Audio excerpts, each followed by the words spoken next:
लक्ष्मण जी, चूंकि हम लोग एक ऐसे जी। समाज से आते हैं, ऐसे इलाके से, हम और लक्ष्मण भाई तो एक ऐसे इलाके से आते हैं, भोजपुरी बेल्ट से, इंडिया में, जहां पर यदि बकरीद में कुर्बानी जो होती है, कुर्बानी का एक हिस्सा हमारे आपके घर नहीं पहुंचे तो उस पर आपस में तनातनी हो जाए कि भाई लगता है कि कोई हमसे कौन सा झगड़ा हो गया कि नहीं आया।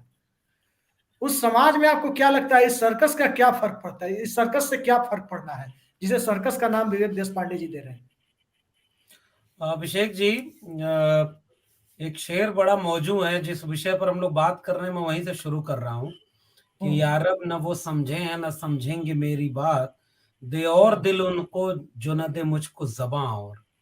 हम्म, हम लोग इस बात को किस किस तरीके से कहें कि इस हम्म, भारत की संरचना वैसी कतई नहीं है जैसी राष्ट्रीय स्वयंसेवक संघ आरोप लगाता है या हम्म, उसके ख्वाब में है।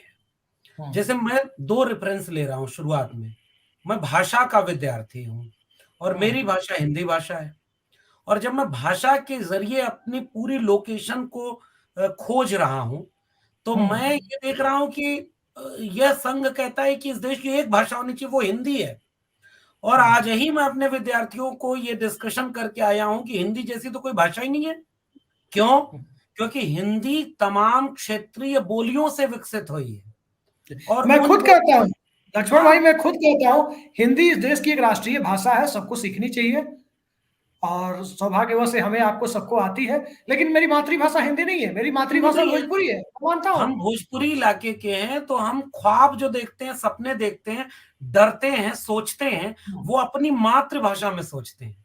और हम्म, आप कहेंगे कि भाई भोजपुरी हिंदी भाषिक क्षेत्र में आता है, हिंदी है, ऐसे चलता नहीं है। ऐसे ही दरअसल होता क्या है कि हेजेमनी का कॉन्सेप्ट अंतोनियो ग्राम्शी ने जब दिया, अभी कम्युनिज्म की हम्म, बात हो रही थी, तो उसने वर्चस्व के कई सूत्र बताए, कई टूल बताए। उसमें हम्म, राष्ट्र भी है, उसमें भाषा भी है, उसमें संस्कृति भी है।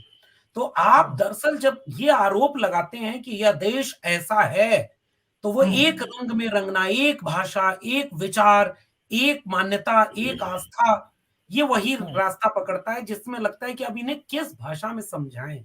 नंबर एक बात। हाँ दूसरी तो बात है। लक्ष्मण भाई, हम्म, लक्ष्मण भाई, ये भोजपुरी में ही आपसे पूछ लेते हैं, अब हमें आगे चल के का बुझाता। बहुत खतरनाक बा, पूरा देश के तोड़े वाला ही सिस्टम है। एक की बचावे की जिम्मेदारी हमनी के कैसे। पहली बात, ये विचार नवनीत है। कई बार ये बाबा जी दिशा दिखाते रहते हैं, जो इनके गुरु गोलवलकर हम्म, साहब। और मैं एकदम अंबेडकर साहब के बगल में रख के इनको पढ़ता हूँ। और मैं बार बार याद करता हूँ जब ऐसी कोई बात आती है। आज जब आपकी बहस थी तो मैं पढ़ने लगा। इसके हम्म, हिंदी वर्जन में जो विचार नवनीत है, बंच ऑफ थॉट, बंच जी, ऑफ थॉट के विचार नवनीत में अध्याय 10 है, मातृभूमि के पुत्र। कई बार मैं हम्म, सवाल पूछता हूं कि जब पुत्रों पर बात होगी तो पुत्रियां कहां जाएंगी। जी, हम तो अपने अपने डिबेट अपने विद्यार्थियों को कहते हैं कि नर हो न निराश करो मन को, कुछ काम करो, कुछ काम करो। तो हम्म, मेरे क्लास में जो लड़कियां होती हैं, कई बार वो पूछ देती हैं और न पूछती हैं, तो मैं कहता हूं कि भाई हमारी भाषा हम्म, कितनी जेंडर बायस है, देखो यहाँ नर बोला गया है। जी, ऊत सपूत तो का धन संचय। वैसे ही ये जो मातृभूमि के पुत्र हैं, इस हम्म, मातृभूमि के पुत्र में ये सारी डिबेट है। हिंदू कौन, हिंदू क्यों, हिंदू यहाँ जो अनादिकाल से एक महान सुसंस्कृत समाज जिसे हिंदू कहते हैं, उस भूमि के पुत्र के रूप में निवास कर रहा है, जिसे वो हिंदुस्तान कहते हैं। अब हम्म, ये जो पूरा दिलचस्प है हिंदू और हिंदुस्तान का, ये वहीं ले जा रहा है जहां ये साबित नहीं कर पाएंगे, वर्चस्व को आरोपित कर रहे हैं। और एक विरोधाभास और जोड़ दूं, फिर ये वाली बात खत्म हो जाएगी। इसी का हम्म, अगला चैप्टर है, और इस चैप्टर में एक जगह देखिए, ये जो ले आ रहे हैं, कह रहे हैं कि कई प्रकार के विचारों से मिलकर भारत बना हुआ है, और उन हम्म, विचारों में वो कह रहे हैं कि हमें सबको जगह देनी चाहिए। अब मैं उस पे नहीं जा रहा हूं कि इसमें कई जगह पर उन्होंने इसको तोड़ने की बात कही और कहा कि आरक्षण क्यों गरीबी के आधार पर होना चाहिए, सब कह रहे हैं।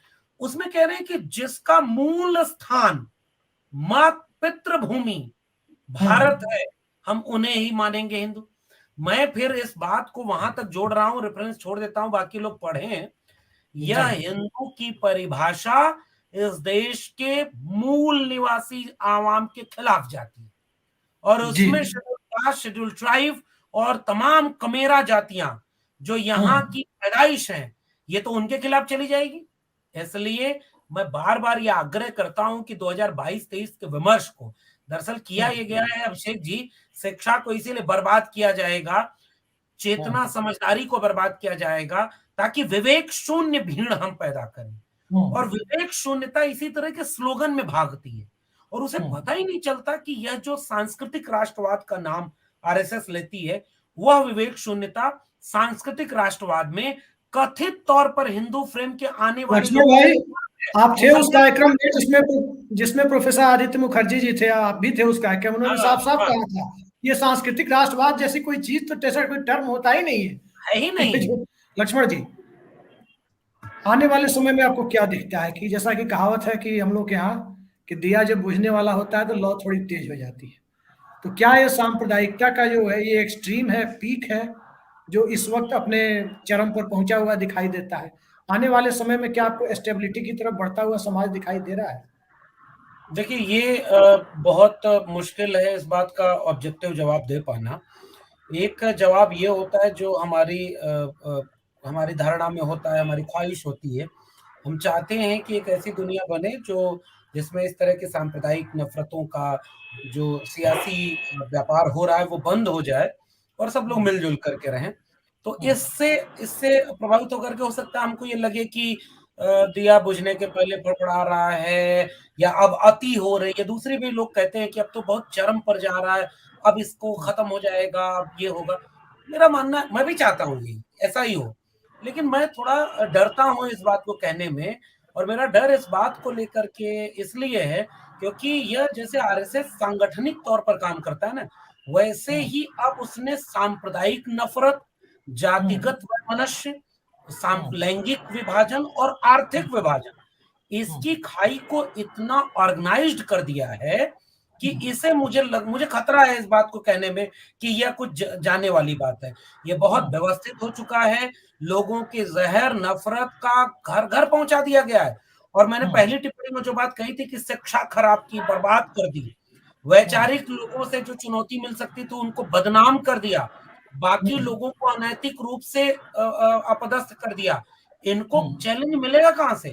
हम कौन सा समाज से ये उम्मीद कर रहे हैं? बजरंग दल के लोगों को तलवार बांटना, कोई चाकू तेज करवा रहा है, कोई जाके कह रहा है खतरे में है, कोई कह रहा है जनसंख्या बढ़ रही है। मूर्खों का देश बना दिया है। मुझे अफसोस के साथ ये कहना पड़ रहा है, कहीं लॉजिक नहीं बचा है, कहीं डिबेट डायलॉग नहीं हो रहा। इसलिए मुझे तो इसकी कोई बहुत गुंजाइश नहीं दिख रही है। एक गुंजाइश केवल ये है कि अगर वाकई नफरत के खिलाफ जो लोग हैं, संविधान पसंद लोग हैं, न्याय व समता पसंद लोग हैं, अगर कोई एकजुट होकर के कोई एक जन आंदोलन खड़ा कर पाए तो शायद इसका कोई जवाब दे पाएंगे। मैं उम्मीद वहीं रखता हूँ, ना उम्मीद नहीं हूँ।